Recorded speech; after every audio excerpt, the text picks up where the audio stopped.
So one of the more exciting elements to Stalker 2 is its insane map, which is not only going to be massive, but also filled to the brim with dangerous creatures and enemies. And today I wanted to run you guys through everything from the size compared to some other games, the regions, some quotes from the developers, and even some fans that have magically put together about 80% of the map already. So without wasting any time, let's get stuck into everything you need to know about the map in Stalker 2. Now, starting off with just the size of the map overall, it has been confirmed by the developers that the map is going to be at least 60 square kilometers, or roughly around 40 square miles for those of you guys in the States. And it's fair to say that that is a very, very big map compared to pretty much any other game out there. When you're talking about this type of game anyway, there are obviously games like, for example, Microsoft Flight Simulator that literally has the entire world. So obviously there are bigger maps out there, but for games that are similar to this, it is a very, very big map. Now, comparing it to some other games, I literally just thought of the first 3 games that came to mind when I thought of other like open world type of games, those being GTA 5, Skyrim, and Fallout 4, mostly Fallout because it is another sort of radioactive wasteland type of game. Now, like I said, Stalker 2 will be around 60 square kilometers, whereas with GTA 5, that was around 75 square kilometers, so that one was obviously slightly bigger. With Skyrim though, that is around 37 square kilometers, so it is not that much bigger than half the size of the Stalker 2 map. And then with Fallout 4, I actually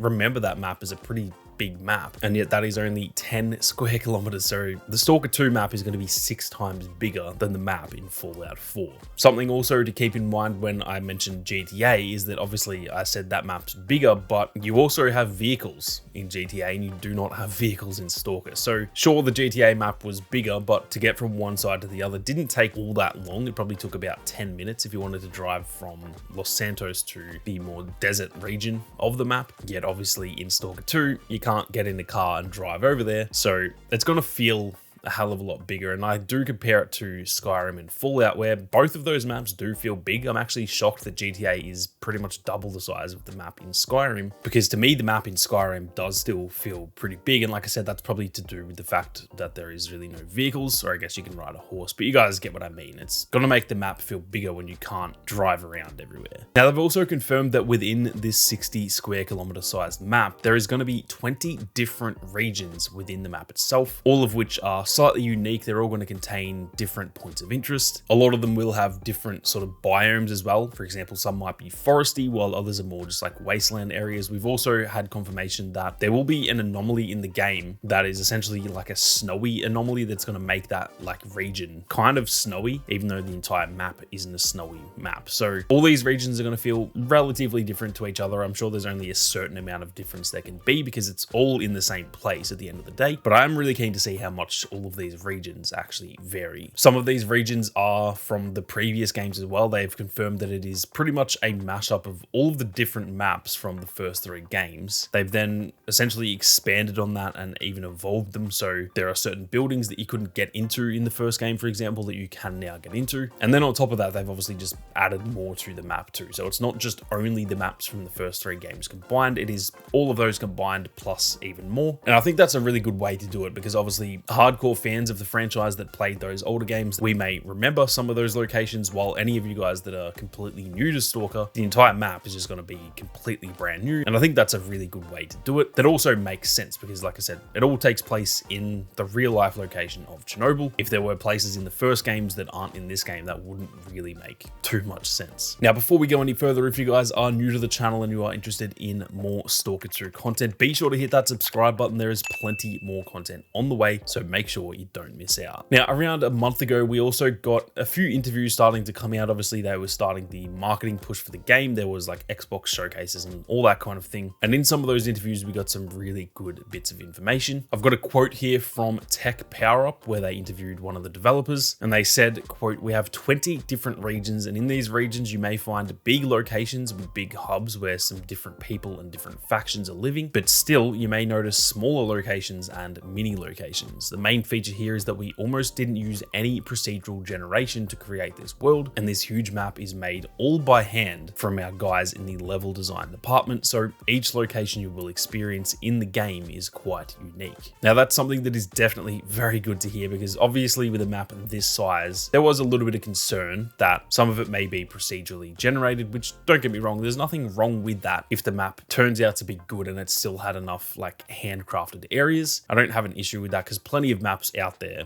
do have procedurally generated areas, but the fact that they've confirmed that there is almost none of that used, I'm sure, like they said, there is a small amount of it used, and that's fair enough. But the fact that it's mostly handcrafted, I think that's going to make this map feel a lot more alive, which for a game like this set in, you know, Chernobyl, I think that is a very important aspect. Now, the only official actual map that we have been given is this map that you guys can see here. It is kind of like an actual tactile map that's been like hand drawn essentially, and it looks really cool, but obviously it doesn't give away all that much information. It is still great to look at though, and I'd honestly recommend you guys pause the video and just give that a good look over, as there's some really cool stuff on there. But a Twitter account called S.T.A.L.K.E.R News over 5 months ago put out this tweet that said, "We have some new information about the map of S.T.A.L.K.E.R 2. We now have a better understanding of the layout, and we can even see some location names. Keep in mind, this is only a small portion." They then followed that up by saying the locations that we now know for sure are the following: Jupiter Underground Industrial Area,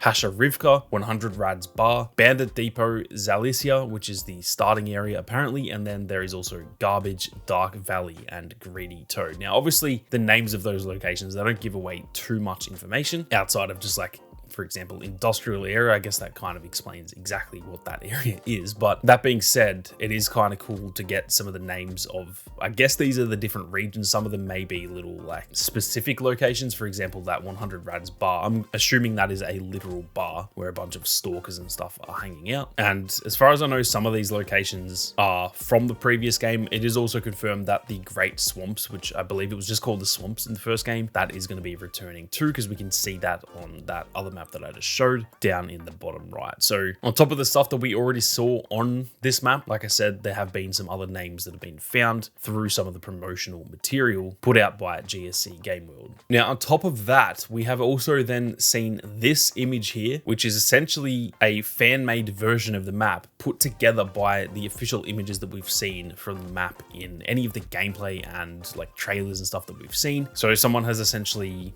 put all of this together, and as you can see, the layout does look very realistic. It looks like it all fits really well. Everything's matching up. If you take a look at pretty much every area of this map and all the segments, and then compare that to the actual like official map in the background, it does look like it all links together fairly well. So awesome work here from whoever has put this together. I can't actually give credit to this person because it was just shared on Reddit and they didn't know who had actually made it, but whoever this was, massive shout out, because this is a really cool look at the map and kind of what we can expect from the actual in-game map images that we've seen in some of the trailers. Overall, it looks like this map is going to be absolutely awesome. I think the thing about this map compared to a lot of other games out there is that it's obviously so specific. It's a real location, but then also it is like a radioactive wasteland. When you compare it to the maps that I talked about earlier, for example, GTA 5 and Skyrim, as much as I love those maps, they are pretty stock standard. For example, the GTA map is just kind of a city and a desert. There's nothing crazy going on there, even though the map is really good. Whereas this map is based on a real location, but it's also just a radioactive wasteland at the same time. So